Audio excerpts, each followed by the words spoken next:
Hello and welcome to A Pint of Cthulhu. Today we are back behind the bar with a very special interview with Chris Durston, the writer of the prequel novel to Cthulhu, Dreamt. Would you like to say hello?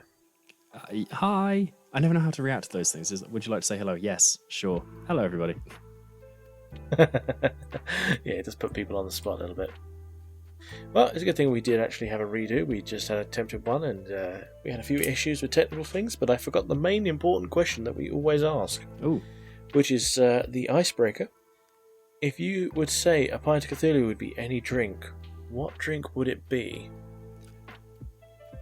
Ooh, okay. I'm going to go with an ale called Doom Bar because that just feels thematically appropriate. I know Doom Bar. I bet you do. Don't drink it. Not an ale fan myself, but I do know a Doom Bar. My dad swears by Doom Bar. I am not an ale drinker, so yeah. What do you drink? Gin when I can be bothered, which is rarely, to be fair. Although my in-laws got me absolutely smashed one time on, I think it was a combination of gin and like a raspberry liqueur type thing. So it was super alcoholic, but it tasted like squash basically. So you could absolutely neck them, and that did not go well. That sounds dangerous. Oh yes. So, once again, how did you get involved with the writing of the prequel novel to Cthulhu Dreamt? So, oh my gosh, I've just stepped on my daughter's book. Can you hear that? Can you hear the old McDonald's song? Yeah, I can hear that. Right, let's leave that in because that's just that's having kids. Everybody is just having all kinds of noise-making things around in your workspace. So how I got involved with Cthulhu Dreamt. So I think this is accurate, and it's one of those weird kind of the internet is good sometimes things. I somehow came across Codeburst, which was a thing that Reed Reimer and a couple of other folks had done, kind of a graphic novel type thing, and I just thought it was really cool. And I did something I almost never do, which was just message Reed out of the blue, being completely unknown to him, and just said, I think this is really cool, I really like it, it's good. It might have been because of a shipping query, actually. I might have been curious whether I could even get a paperback copy because of being in the UK. But anyway, we struck up a conversation, and Reed, being the guy that he is, which is to say a very cool guy, we just got to talking about the things that he does, and which is essentially just kind of multimedia storytelling stuff with a bunch of really cool people. And I was like, that sounds really awesome. And he was like, do you want to get in on it? And I said yes. So we've kind of done a couple of things since then that are sort of pre-release. So I actually, to my astonishment, got to work with him on the sequel to Codeburst, the thing that I originally liked. And I got involved somehow in Cthulhu Dreamt. So the first thing I did, I think, was wrote a heavy metal song for the band's second album, and I did a bit of like spoken word stuff on that, and ended up also getting roped in to write the prequel novel for the RPG campaign. And I think I'm allowed to say that I'm also going to be doing with Reed a sort of side module thing. I forget what the official term they're using is, but like some extra content in the RPG world. Side quests. Yes. Side quest. That's probably the word. Yeah. Yeah, he has mentioned that previously, so I think you're okay with that one. Hooray! Yeah, Reed is just generally the reason that we're involved as well, to be honest. He just messaged us out of the blue on a random tweet, I think, and look, here we are. I feel like Reed is kind of the sort of platonic ideal of that thing of like a rising tide lifting all boats. Like he's just kind of always trying to involve more people to make things that he couldn't make himself, and then he will absolutely put other people first in terms of like making sure that they get the the compensation and the credit for that before he takes his own. He really does, yeah. Yeah, and it's not like he's not doing this full time. He's not super, he's not a millionaire as far as, well, he might be, but if he is, it's separate to this. But like he's just bringing in people because he thinks they're cool and he wants to do cool stuff with them, and just being incredibly generous, I think, with his skills and his network, I guess. Basically it's just bringing more and more people into the fold until things get even more cooler. So I have an awful lot of respect for Reed, and this isn't the Let's All Lovey-Dovey Reed Reimer podcast, but maybe it should be. I don't know. I think we should, yeah. We should steer this into the Let's Love Reed Reimer. Yeah, do you know, I'd be fine with that. I think that's perfectly acceptable. A little bit back more about yourself. How did you? What inspired you to become a writer in the first place?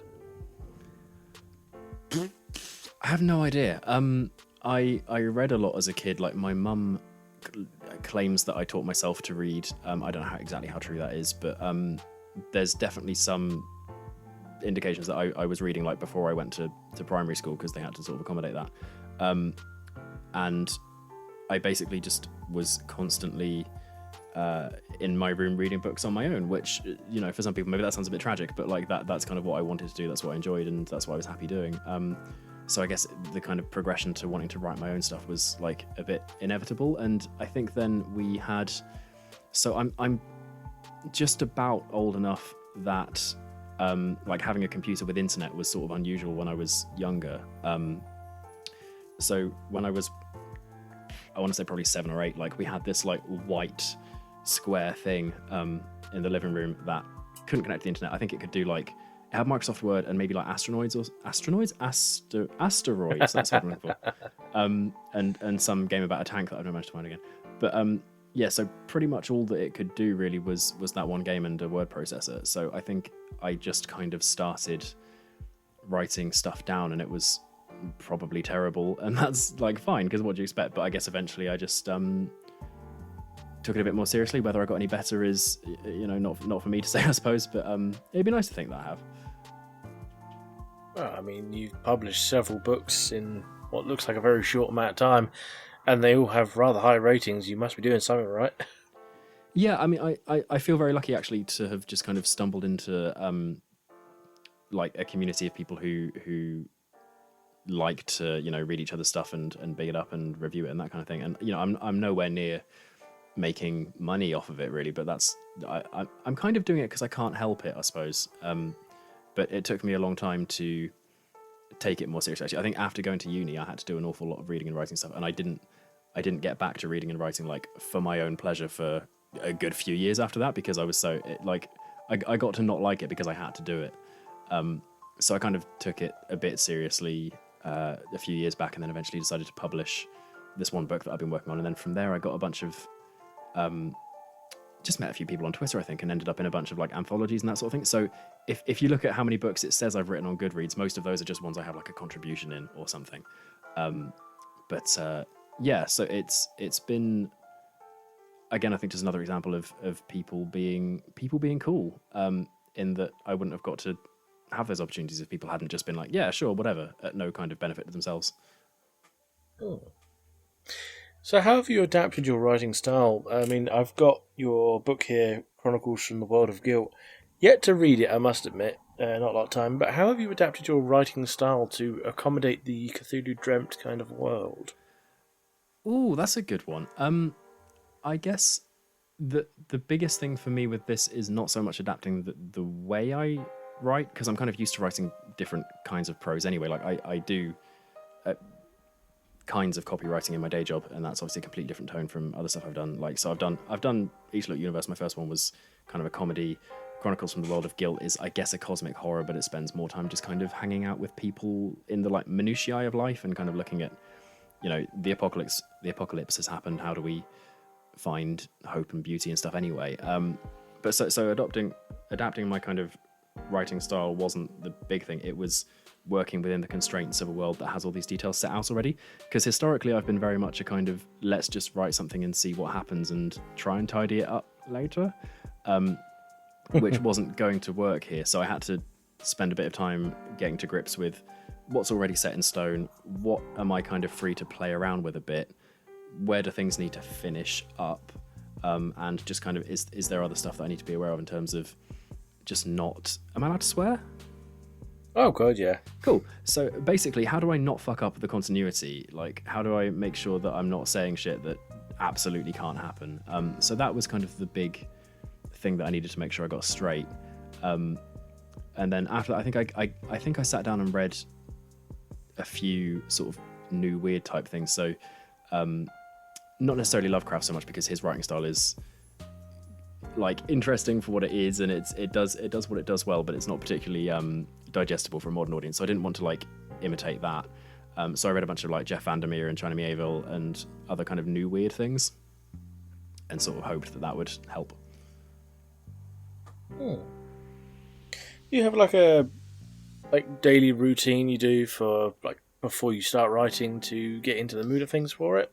I mean, you say about reading different genres and different titles and authors. How much of that has gone into like developing Cthulhu Dreamt with a routine? Yeah, I could have done with a better routine earlier on, actually. This took me longer to do than I would have liked, partly because I had a kid halfway through it. Or, well, not halfway through, like, I guess fairly early on in the process, I had a baby. And so that kind of put... Thank you. That was 17 months ago now, but so it feels almost weird to be saying I had a baby like it's a thing that just happened. But that kind of did take me out of action for longer than I would have liked. As it turns out, being a parent to a human that like completely depends on you is like slightly difficult in some ways some of the time. Yes. And you know, it gets even harder as they grow up, and you need different skills to look after a toddler than a newborn. Anyway, Yep. So I could have done with a more solid routine early on, but like my wife has basically got this little whiteboard that each week she writes down like, here's how long you're going to write and what time you're going to do it and stuff. So she is like the sole reason that I get anything done, really, because she knows that if I don't, I'll be sad. But that's not good enough to motivate me to do it myself. So yeah, it took a little longer than I would have liked, but I'm in a good routine now of just kind of doing stuff usually after the little one's gone to bed. With like, I used to feel bad about that because I was like, but this is, you know, I don't get much time just with my wife. And then she reminded me that, yeah, but not long ago we were spending hours longer than this just trying to get her to sleep. So like, this is okay. This is free. Yeah, I hear you on that one. I hear you all too well. Oh yeah. The amount of hours spent just trying to get the little one to go to bed is just like, It's we're just about in a good routine now, and you don't want to take it for granted though. You're like, this could change any moment. No, don't take it for granted. Trust me. Only a few months on from yours, but trust me, there are days where it just suddenly switches, as I'm sure you're aware. Oh yeah, I don't know when the next one's due, but she's not great at following the kind of this is when things are supposed to happen anyway. So like she's either early or late, but never on time. So I imagine she'll just one day decide I'm not going to sleep today, and it'll be great. Oh, trust me, it is. Hooray! So, back a little bit more to the writing side. How do you handle the dreaded writer's block? I procrastinate and I avoid things because I've got a very avoidant personality. I am one of those really irritating people who kind of can absolutely know, like, I'm sitting here wasting time. If I were writing and getting stuff done, I would be happier, yet I'm not going to do that. So I absolutely get that kind of feeling a lot. I think the only thing I found really works for me is just being more consistent in terms of writing kind of, you know, most days to try and get, like, not necessarily a certain number of words, but like just for a certain amount of time, because if I can push past that initial, oh god, what am I doing? Like, it usually ends up going smoother the further in I get. And I just kind of have to force myself to do it sometimes, which is not like, I wish there were an easier way of doing it. There's some magic thing, but like for me at least, it's just been kind of learning to push past the initial resistance, I guess. Which is a useful skill, but it's yeah, sometimes that's all there is for it. That's a fair answer. Do you have any then interesting or kind of like funny anecdotes from your writing journeys? Ooh, that's a question. I don't know whether I do, and I probably should. Gosh, I mean, I can give you an interesting one, I suppose. Whether it's funny, I don't know. But one of the things that's kind of the most bizarre that I've kind of got to be involved with is, I think it was not that long into lockdown. A fellow named Chris Van Dyke tweeted, "Does anyone want to do like a collective world building type thing?" And I think 30 people were like, "Yeah, sure." And we were sort of thinking like, "Oh, it'll just be a fun little thing that we do because we're all, you know, dreading the world and stuff."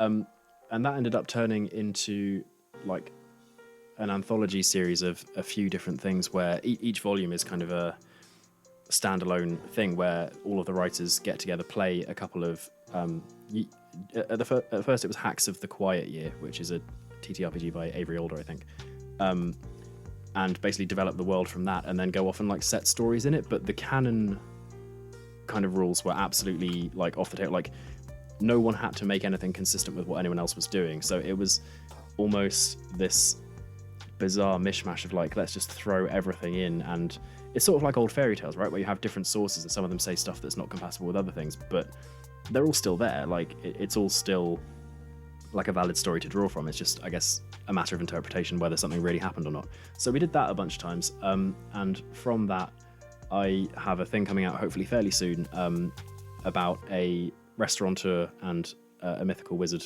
trying to stop a rival restaurant, because one of the first things that we did was make a city in like the bones of a long dead sort of megafauna, and I think I can take the credit for this, because I think it was me that said, okay, so geographically, if it's in kind of the rib cage, we've got North Ribs and South Ribs.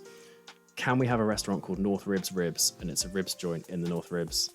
And that kind of took over the whole thing until this town became this place absolutely just obsessed with ribs all the time. So that's, I don't know if that was even an anecdote. That was like a chapter, but it's just another example of like people getting together and doing stuff just because they think it would be cool. And like, yeah, it's not been, a commercial success, but we didn't want it to be. We were just like, we just want to have something we've done and put it out there, and it's just awesome to have had that experience. So yeah, there you go. There's one. Wow, I mean, that leads on quite nicely into something I was looking to ask in a little bit. But you're saying you're playing, what was it, Hacks of a Quiet Year? Or sorry, I've never heard of that before at all. But branching off from that, what kind of RPGs do you play? Have you played many, and what's your stories? So I'm relatively inexperienced. I played a bit of Pathfinder First Edition and I think Fourth Edition D&D in uni. I've played a little bit of 5e since then, not a huge amount. So Quiet Year is, I think it's designed to be played like around a table, and basically it's you draw cards and there's like a little oracle sheet that tells you, because there's 52 cards and 52 weeks of the year, right? So each week of the year is a card, and something happens in that week, and then you kind of build the world out of that. It kind of prompts you to generate parts of the world. And so I think we basically just hacked that to make it work sort of remotely and with 30 people. But I do play a fair bit of kind of solo, like journaling style RPGs. So Quiet Year solo version is one. There's one called Iron Valley, which is, I think that's a hack of, like, it's basically Iron Sworn rules, but with kind of a Stardew Valley setting. So it's like developing your own little farm and stuff, and it's just very cozy. What's the one that's coming out soon that I'm quite excited about? Grotty Goblin's Tea Grotto, I think it's called. It's a little tea house run by a goblin. What? Yeah, Yazeba's Bread and Breakfast. That's kind of a Spirited Away vibe.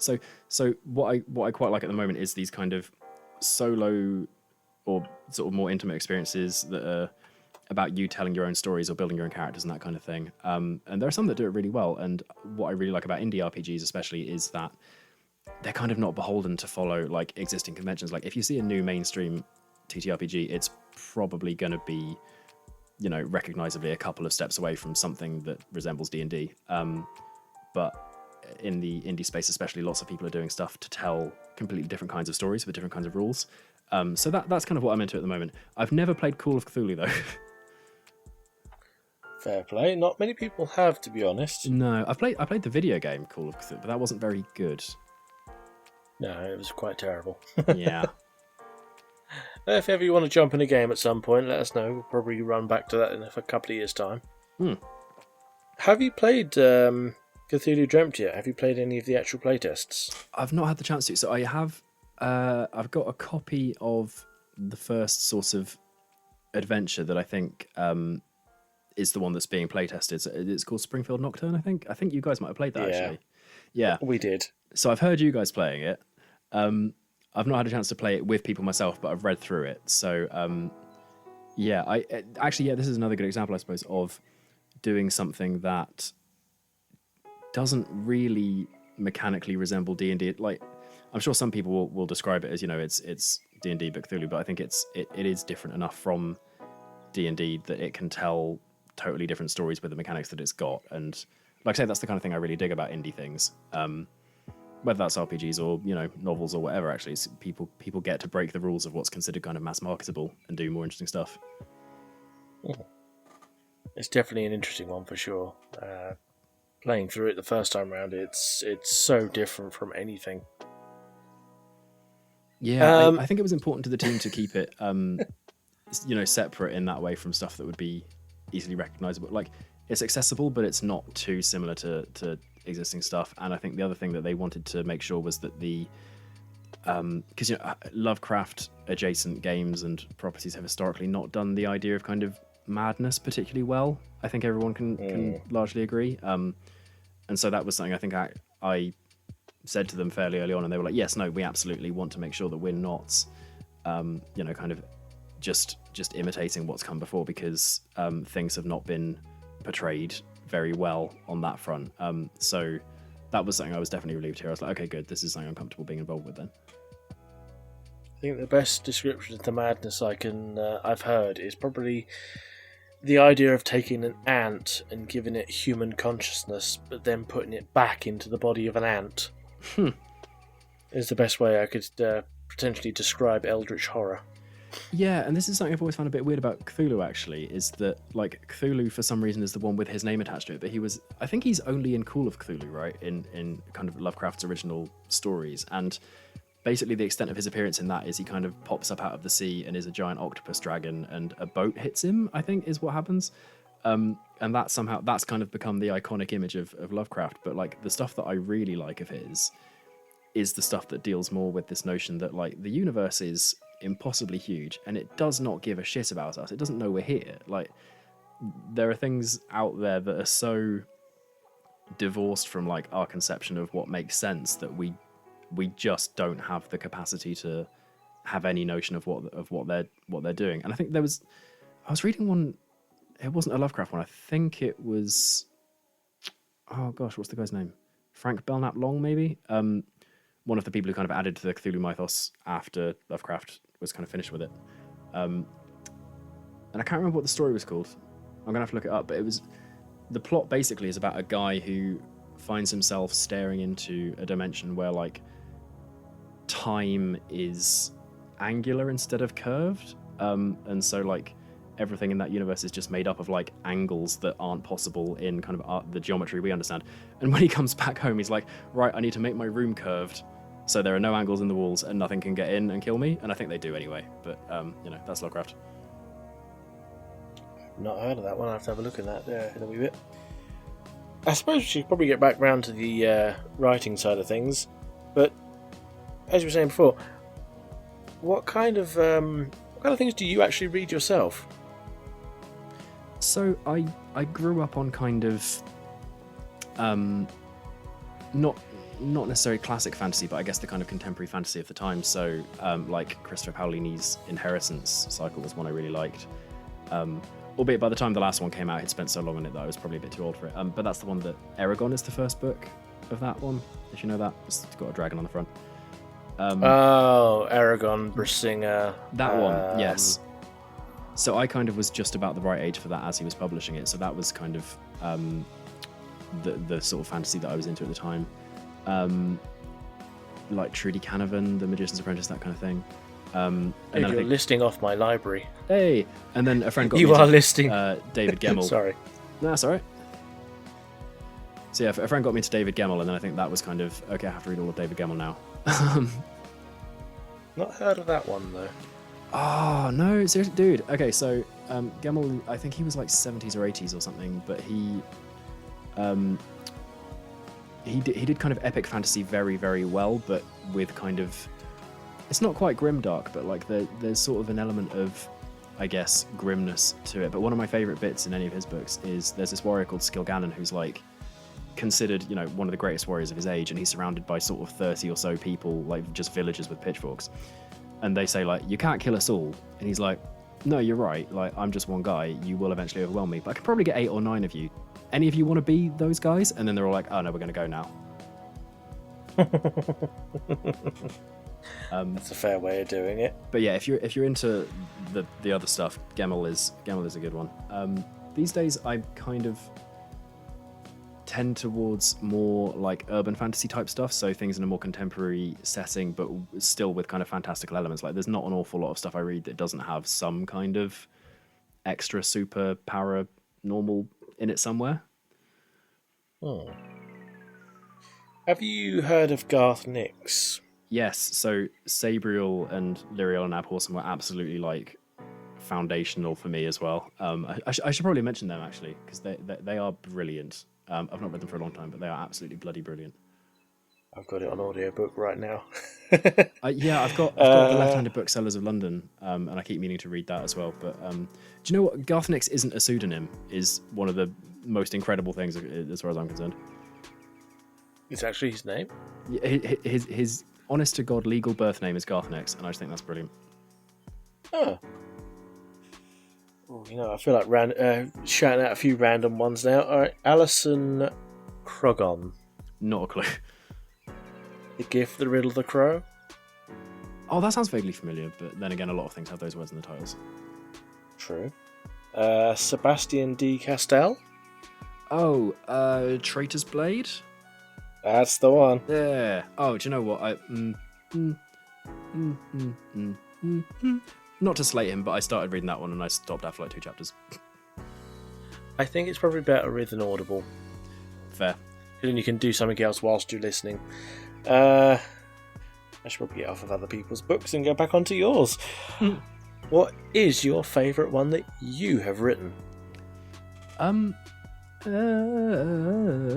I've only published 2 solo ones so far. Those being Each Little Universe, which is kind of urban fantasy-esque,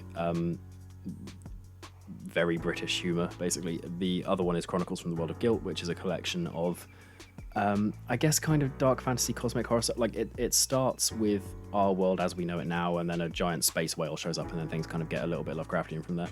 I feel like I sort of have to say Each Little Universe purely because it was the first one, and without that I wouldn't have done anything since. But I think Guilt is probably the better book. I think it's more interesting, and I probably had more of a sense of like how one is supposed to do things, I suppose. Like, but this is something I've kind of struggled with actually. I think I know better now how to kind of structure a book and do all those things. But if I had done that with Each Little Universe, it would be a really different book, and I don't know if I would have liked it as much. So it's one of those weird trade-offs between like what you should do and what you personally like and want to do, I guess. Like, so some people read ELU, and they're like, oh, this makes sense to me. Especially neurodivergent people actually really seem to just get it. But a lot of people will read it and go, there's not really a plot, I don't really get it, I'm kind of not digging it. So I guess I would rather write something that like a smaller number of people really love than that a large number of people kind of like. That was an absolute non-answer, wasn't it? I haven't actually said which one. Hey man, it's perfectly fine. Yay, good. I'm just reading the Amazon thing for Each Little Universe. If Neil Gaiman and Terry Pratchett had written an earnestly nerdy story. I love that. That's just funny. Yeah, I think I just read Good Omens. I nearly said I just written Good Omens. I did not write Good Omens.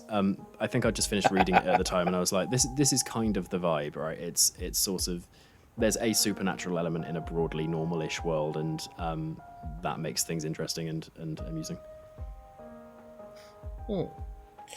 So, I take it you're still currently writing the prequel novel. Is that correct?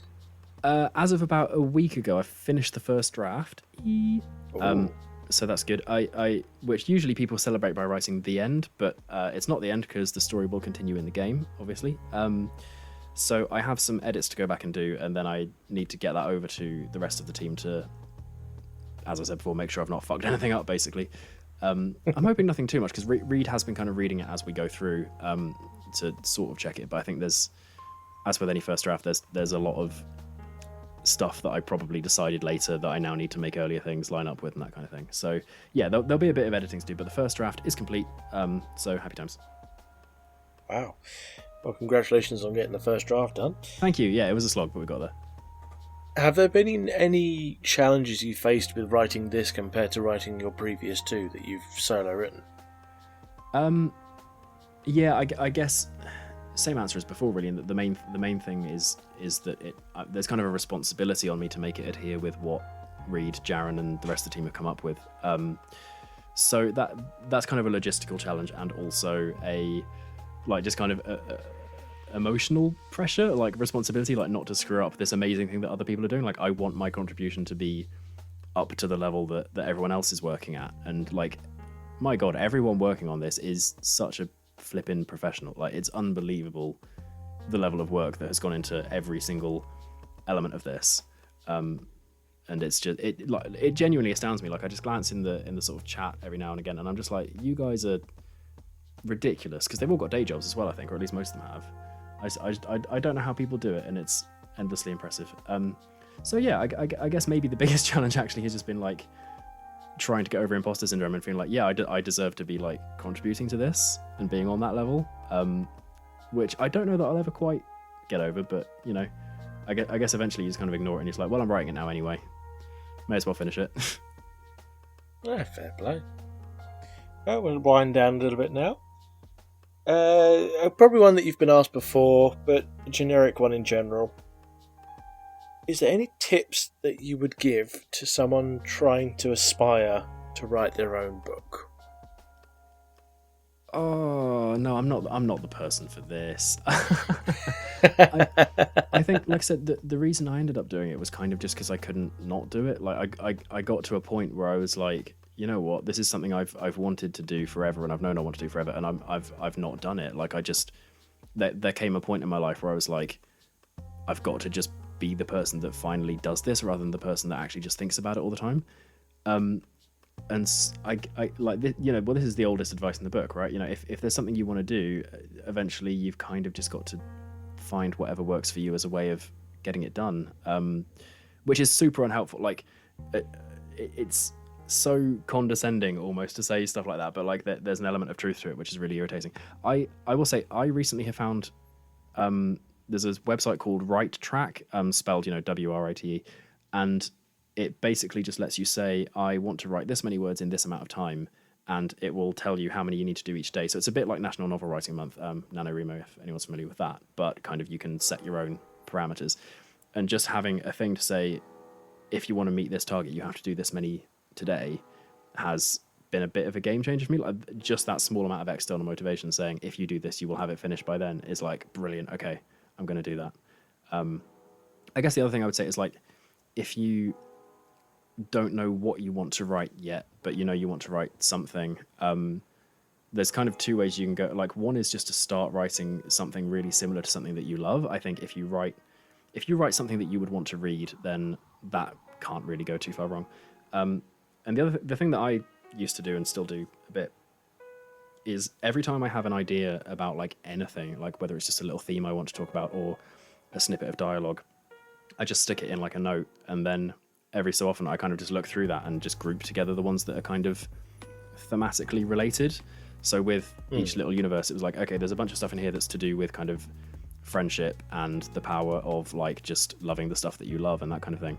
And eventually that kind of materialized into enough stuff that I was like, I can kind of see the characters and the dynamic that I would need to make in order to be able to say these things, and that kind of emerged from that. So yeah, those are things that have worked for me. They won't work for everyone, but that's it, I guess. Also find other people. If you have other people that like talking about your stuff with you, you feel so much more motivated, especially if you say to them, hey, I'm going to have this done, and like keep me accountable. I think like I definitely massively underestimated the power of kind of not peer pressure exactly, but like sort of collective responsibility, I guess. Like, being able to talk about stuff you love and having someone to keep you on track with it is more helpful than I thought it would be, because I'm massively introverted. But it turns out, actually, you know, mutual support is a good thing. That's fair play. Well, one of the last things is then, where can people find you if they want to find you? Socials and things like that. I can usually be found in my house, but that's, you know, a story for another time. The place I'm currently most active is the platform formerly known as Twitter. But I mean, who knows how long that will even continue to exist. So I'm on there as Chris Durston-ish, because Chris Durston was taken. By whom I don't know, because it's not a normal name. There's chrisdurston.com, which is a website that I infrequently update, but if Twitter goes down, I'll probably have to live there a bit more and have a newsletter and all that kind of thing. So that's probably the best place. Well, thank you very much for your time, Chris. It has been an absolute pleasure talking with you. And yes, this has been Matt from Pilot Cthulhu signing off. Thank you.